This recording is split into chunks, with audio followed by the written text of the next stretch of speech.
2020 saw us having to borrow and spend, borrow also on behalf of the states because of the GST commitments that had been given in the name of 14% compensation which would be given. So those were borrowed by us, but then obviously they are states borrowing because we borrowed it and back-to-back sent it to them. So 2020, both for center and the states was a very difficult year, and borrowing did spike, and no one could have questioned that borrowing. And subsequently in 21, we also made sure that capital expenditure, public, would be substantially high because for the economy to revive, we needed to spend from the government for infrastructure, capital asset creation, because we believe that that multiplier is what is going to help the economy to revive, not spend through revenue expenditure. I've quoted this number a lot of times. I'll repeat it because money spent on infrastructure building, capital expenditure, has a multiplier of 2.4 for every rupee spent.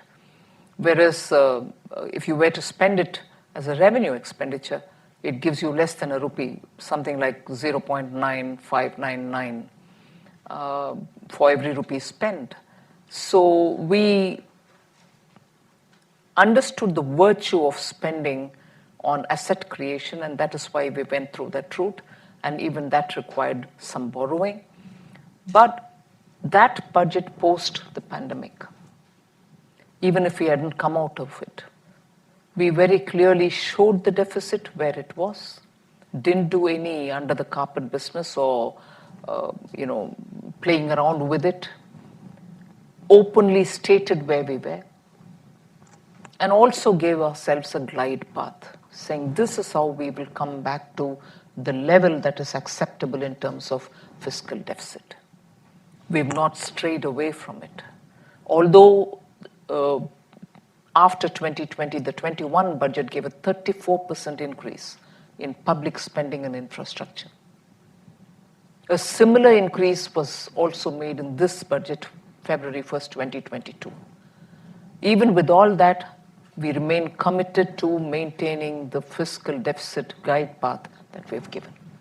So that is one of the ways in which I think we are conscious in prudentially managing the finances. So you have a budget coming up in February, and it's going to be an important budget because it's India coming out of the pandemic, as you said, on a glide path in terms of fiscal sustainability, but also thinking about the medium term. Would you care to talk about what priorities you might have in the budget in terms of specific expenditure or revenue measures? Specific may be difficult at this stage because it's a bit too early.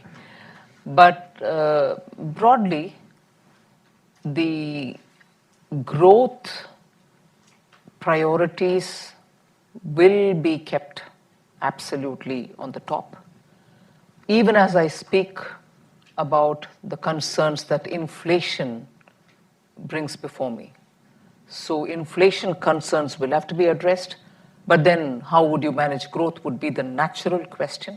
But that's the point of, being sure how you're going to be able to balance the two and be sure that the momentum that Indian economy has got coming out of the pandemic and the momentum with which it will grow even the next year, even as per the very many multilateral institutions which are observing India, cannot be weakened.